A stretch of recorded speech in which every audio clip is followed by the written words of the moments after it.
Au thème de la 5e réunion du comité départemental de la lutte contre les pandémies à Yamoussoukro, le directeur régional de la santé a animé un point de presse. Au cours de cette rencontre, Dr Miezan a d'abord rappelé le strict respect des mesures barrières, seul moyen actuel pour se protéger du Covid-19. Les premières réunions, nous avons déjà fait passer le message sur déjà des leçons de pédagogie, répéter les gestes barrières, répéter les mesures de distanciation, les mesures d'interdiction de rassemblement, les mesures d'isolement des cas contacts des probables suspects. Yamoussoukro est le centre de la Côte d'Ivoire. En tout cas, quand on dit un cas est passé d'Abidjan pour aller à Korogo, il est passé par Yamoussoukro. Peut-être il a pris le carburant, peut-être il est passé à Sokosé.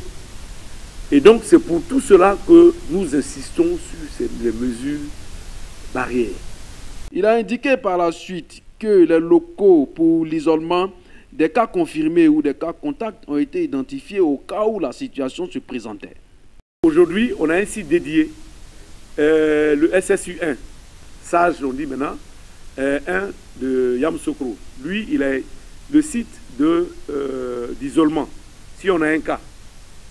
Et le site de confinement, c'est-à-dire des cas contacts, on a 3 sites en vue. On a le CAFOP, on a l'université scientifique et on a l'INP-HB, l'internat de l'INP. Donc c'est des sites qui sont identifiés.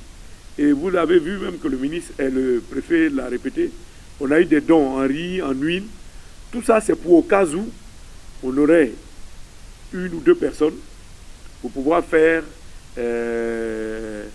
comme on appelle, la prise en charge, l'hôtellerie de ces personnes.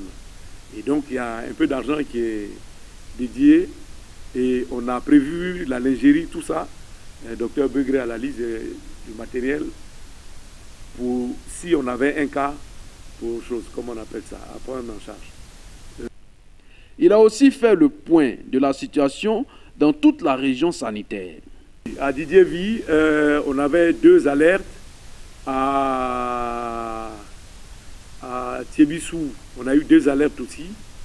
À Toumoudi, on a eu 5 alertes, dont un pasteur qui est encore sous surveillance. Maintenant, on a eu une arrivée massive dans un village de la sous-préfecture d'Angonda. 25 personnes qui étaient venues d'Abidjan et on a été alertés, on est allé les voir. Donc vraiment on a un service de renseignement très poussé parce que les villageois aujourd'hui sont conscients des enjeux et de ce que ça représente cette maladie. Ce point de presse a aussi été l'occasion de couper avec toutes les rumeurs sur le prétendu vaccin du Covid-19. Sur cette histoire de vaccination de Bill Gates, vraiment, je ne sais pas où on va chercher des informations. Aujourd'hui, le programme élargi de vaccination existe en Côte d'Ivoire depuis 1978. Je dis bien 1978. La cible de ces vaccinations, c'est les enfants de 0 à 11 mois, les femmes enceintes et les jeunes filles, depuis qu'on a mis le vaccin contre le papillomavirus, c'est-à-dire les jeunes filles de 9 ans. Jusqu'à aujourd'hui, ces cibles-là n'ont pas changé. Et on a mis au défi les gens qui sortaient ces rumeurs. À part ces personnes-là, à qui on a demandé de faire la vaccination, à part ces cibles, personne n'a été capable de dire qu'on a pris qui que ce soit. Une vaccination, surtout pour le Covid-19, ne va sortir au meilleur des cas qu'en juillet. Les Blancs même aujourd'hui sont en train de tergiverser sur toutes les théories. Parce que c'est une nouvelle maladie. Donc il n'y a pas de certitude.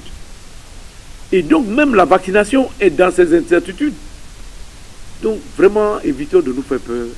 Évitons de donner cours à tout ce que le gouvernement fait, que le peuple fait. Parce que c'est vrai que le gouvernement édicte des mesures, mais les chefs traditionnels, les chefs religieux, les guides religieux, chacun a pris son bâton de pèlerin aujourd'hui, chacun s'est investi pour que le Covid ne rentre pas ici.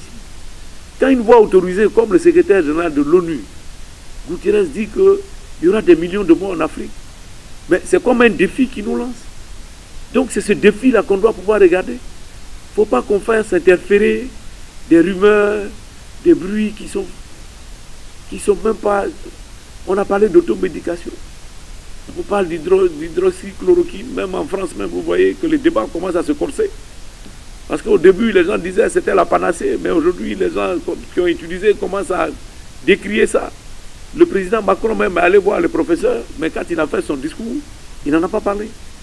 Parce qu'il y a trop de choses. Vraiment, ne rentrons pas dedans. On vous a dit, si vous toussez, que vous avez la fièvre, appelez l'EIR, nous on va vous voir et on vous donne les conseils. Et si c'est vraiment le cas, il y a une ambulance, il y a tout un dispositif qui est en place pour vous prendre en charge. Donc je pense qu'il faut rester concentré sur la proie plutôt que sur l'ombre. Voilà, vraiment, la proie c'est le Covid-19, l'ombre c'est les rumeurs. Voilà. Avant la tenue de cette rencontre avec la presse, le directeur régional de la santé a réceptionné la nouvelle ambulance affectée dans le cadre de la riposte au coronavirus. Il faut noter qu'à ce jour, selon le premier responsable de la santé, qu'il n'y a aucun cas confirmé au Covid-19 à Yamoussoukro.